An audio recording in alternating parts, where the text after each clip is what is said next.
There it is. There's the dolphin right there. Yeah, it's a baby.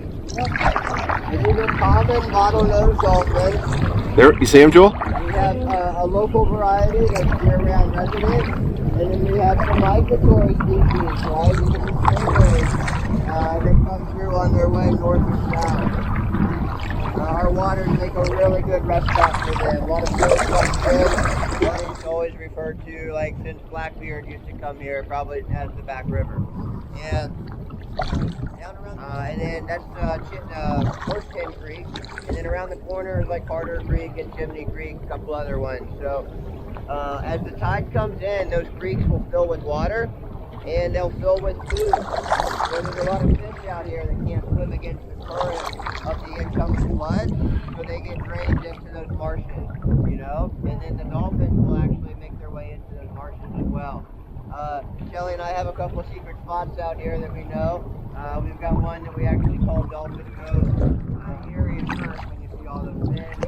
You know, that's not dolphin behavior, right? So you get a little eerie.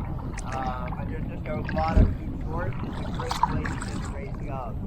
Real protected. It's not exposed to the same storms and big ocean currents as they could be out in the open ocean, right? So it's very safe habitat for them.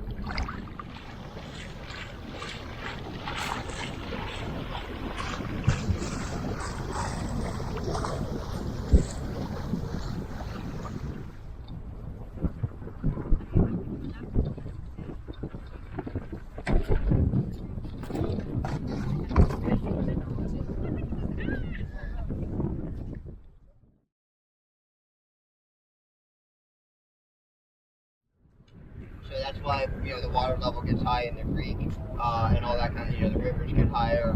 And even 40 miles or so upriver on the Savannah River, they can feel the effects of the tide. So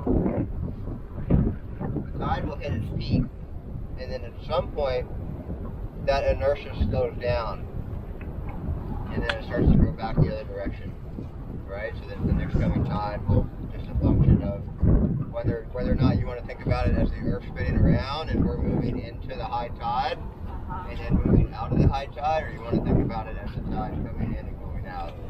Well, they're whelk shells. The whelks are long gone and they've been reclaimed by like a hermit crab or fiddler in some cases. So each one of these I've picked up has had you can see the crab legs there in the inside. But the insides here are nice and smooth because they're always kind of down in the sand, and then even when the crab gets on them and starts walking, they have the shell on their back. And so a lot of these, you see these tracks kind of leading around here, right where I was seeing, and you see that right there?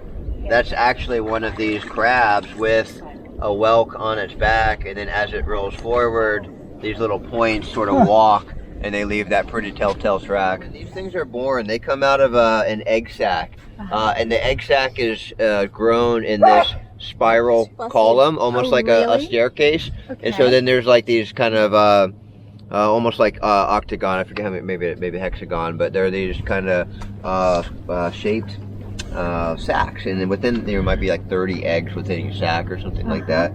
But that sac starts life in that spiral configuration. Oh, really? So from, even before these are eggs, their life is already programmed to make this spiral casing, right? So you can see it's got a little damage here, but this is new shell right here that's coming on over the top, right? So there's different layers, and then if we flip it over, we can see the whelk is still in there. They have this really cool shield. I call it the shield, so that way when they collapse back in, they can kind of pull that down over the opening to provide a little bit of protection, because otherwise they're just soft and gooey. All right, they like to avoid out of here. Sometimes they'll purge on you if you get too close or too spooky to them. So we'll put it back in the water after you get a picture. We don't want to keep it out too long. But pretty good specimen. Probably, I'd hate to venture an age on it, but has been around multiple years to get to this size. Okay, so. Alright, we're going to kind of paddle a little bit forward, kind of looking towards this sandbar to our left. That's kind of our ultimate destination, so we'll let ourselves gradually head that direction. And you can see all this open swell coming in offshore, right? So sandbars way out there. Actually, today's pretty clear. You can actually see a channel marker kind of off to your, my 2 o'clock, I guess. Right, you guys see that tall tower sticking up? So there's going to be another one associated with that on the other side. That's marking the deep water channel for those big container ships.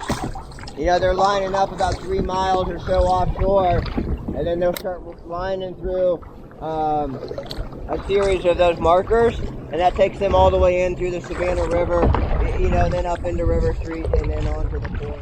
How's it going, Joe? Good, how are you? We're doing awesome. Beautiful out here today. Having a great time.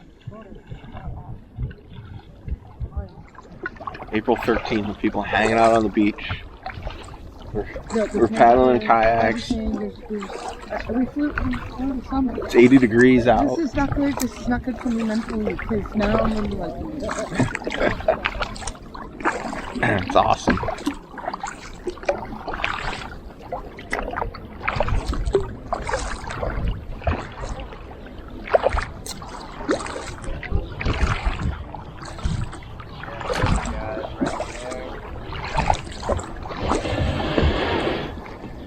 Touchdown!